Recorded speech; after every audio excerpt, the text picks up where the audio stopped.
दोस्तों, welcome to my channel. आज हम इस वीडियो में स्नेल का नियम को पढ़ने वाले हैं। तो चलिए वीडियो को शुरू करते हैं और जानते हैं कि जो स्नेल का नियम का सममित रूप है n1 sin 1 बराबर n2 sin 2, ये कहाँ से आता है, कैसे प्रूव होता है। ठीक है, तो चलिए वीडियो को शुरू करते हैं। वीडियो को शुरू करने से पहले चलिए हम जान लेते हैं कि प्रकाश का अपवर्तन में स्पीड ऑफ लाइट कितना कितना होता है। ठीक है, स्पीड ऑफ लाइट देखिए, ये तीन माध्यम है, हवा, कांच और जल।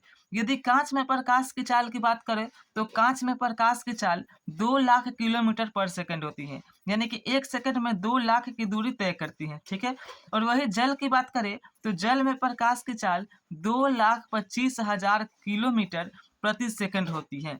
ठीक है, तो आप लोग अंदाजा लगा लीजिए कि ये जो स्पीड ऑफ लाइट है कितना तेज गति से चलता है। ठीक है, अब रह गया हवा। ये जो माध्यम हवा है, इसमें प्रकाश की चाल कितनी होती है, आप लोग कमेंट बॉक्स में कमेंट करके बताइए।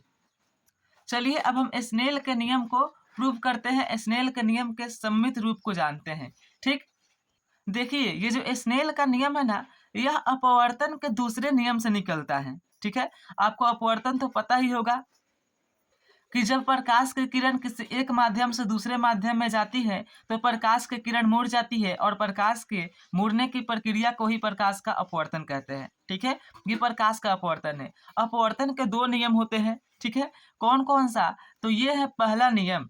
देखिए ये पहला नियम है कि आपतित किरण, अपवर्तित किरण और अभिलंब तीनों एक ही तल में होते हैं, जैसा कि आप इस चित्र में देख सकते हैं। ये हमारा एक समतल सतह है, ये जो किरण आ रही है ये आपतित आपतित किरण है। ठीक है, कौन किरण है? आपतित। ठीक है, और ये जो किरण मुड़ गई है ये कौन सी किरण है? अपवर्तित किरण है। ठीक है, अपवर्तित। और ये जो समतल सतह पर खींचा गया ये लंब है, इसे कहते हैं अभिलंब। तो देखिए, तो ये तीनों एक ही तल में है ना, ये और ये तीनों क्या एक ही तल में है। चलिए अब हम स्नेल के नियम को जानते हैं। देखिए स्नेल का नियम अपवर्तन के दूसरे नियम से निकल जाएगा। कैसे? तो यहाँ पर ध्यान दीजिए, दूसरा नियम है आपतन कोण की जया। आपतन कोण की जया, जया का मतलब होता है साइन। ठीक है, तो हमने लिख दिया यहाँ पर साइन। ठीक है, आपतन कोण की जया और अपवर्तन कोण की जया का अनुपात एक नियतांक होता है। ठीक है, अब चलिए हम आगे बढ़ते हैं। देखिए आपतन कोण की जया, जया का मतलब साइन, और आपतन कोण को किससे सूचित करते हैं? आई से, तो लिख दिए साइन आई। ठीक है, अब देखिए और अपवर्तन कोण की जया, तो अपवर्तन कोण को किससे इंडिकेट करते हैं? आर से। ठीक है, तो जया के लिए लिखेगा पहले साइन और अपवर्तन कोण के लिए आर, यानी कि साइन आई और साइन आर। ठीक है, क्या कह रहा है? अपवर्तन कोण की जया का अनुपात, यानी कि साइन आई और साइन आर का अनुपात। तो हम ऐसे लिख सकते हैं ना, लिखेंगे sine i by sine r. ठीक है, बराबर क्या? एक नियतांक होता है, तो एक नियतांक के लिए हम लिखते हैं एन। ठीक है, अब यहाँ ध्यान दीजिएगा, ये जो एन है ना, एन एन का मान होता है, एन बराबर होता है एन टू बटा एन वन। क्या होता है? एन बराबर एन टू बटा एन वन। ठीक है, तो अब देखिए, तो हम इस एन के जगह n two by n one लिख सकते हैं। तो यहाँ पर लिखिए, देखिए हमारा पहले से क्या है?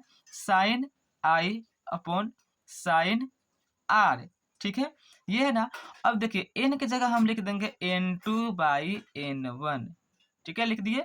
अब यहाँ पर हम क्रॉस गुना कर देंगे, इस तरह से क्या कर देंगे? क्रॉस गुना कर देंगे और हमारा स्नेल का नियम का सममित रूप निकल जाएगा। साइन आई में एन वन से गुना करेंगे तो क्या होगा? एन वन साइन आई। ठीक है, बराबर साइन आर में एन टू से करेंगे तो एन टू साइन आर।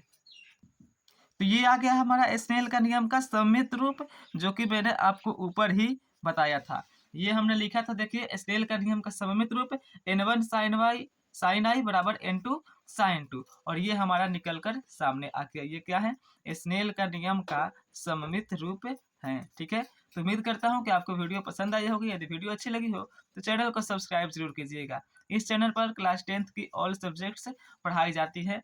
सो आप इस चैनल से जुड़ जाइए ताकि आप बोर्ड एग्जाम 2026 में बेहतर से बेहतर कर सके। Thanks for watching this video, take care.